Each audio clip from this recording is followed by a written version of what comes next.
Today we're going to talk about how to calibrate the measured fill feature on your refrigerator.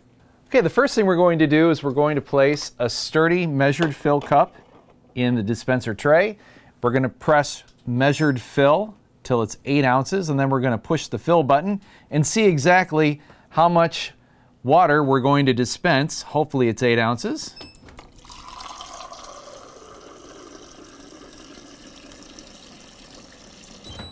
And as you can see, we are over the 8-ounce marker, so we're going to have to calibrate this refrigerator, and we're going to show you how to do that. To calibrate your measured fill, you're going to put a measuring cup with an 8-ounce fill line in the dispenser area.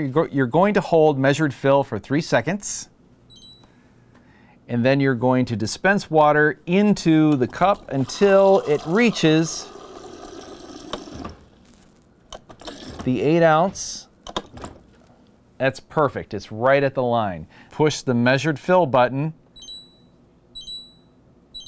and you'll hear it ding 3 times, and that will tell you that you are now calibrated.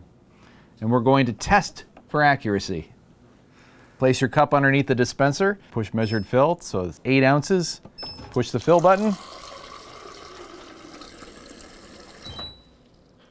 And there we are.